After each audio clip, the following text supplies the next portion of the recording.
सरगोदा के नवाई गांव द्रेमा में हज़रत सखी हबीब सुल्तान उर्फ नांगा सरकार के उर्स मेला की तकरीबात की तैयारियां कुछ मुकम्मल हैं और कुछ जारी हैं। ये उर्स मेला ईद वाले दिन मतलब यकम शवाल से शुरू होता है और 4 शवाल ईद के चौथे दिन इख्तिताम पजीर होता है, जिसमें आप लोगों को बैलों का जलसा, कुश्ती, कबड्डी, नेज़ाबाजी और दीगर खेल करतब देखने को मिलेंगे। आइए आपको भी इस मेला की तैयारियों के मनाजिर दिखाते हैं।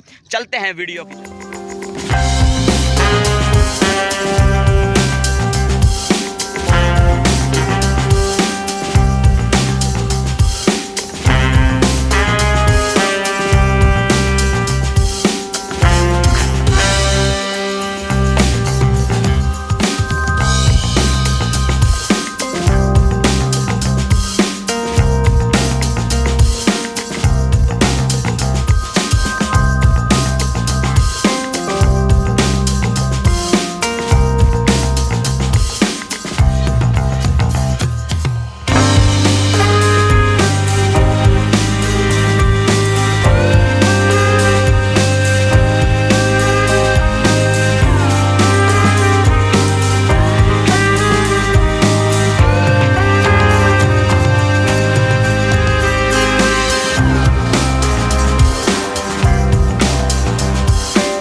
उम्मीद करते हैं कि आपको हमारी आज की वीडियो बहुत पसंद आई होगी और हम कोशिश करेंगे कि आपको ये जो 4 दिन हैं ये मेले के और उर्स मुबारक हज़रत सखी हबीब सुल्तान उर्फ नांगा के मनाजिर दिखाते रहें।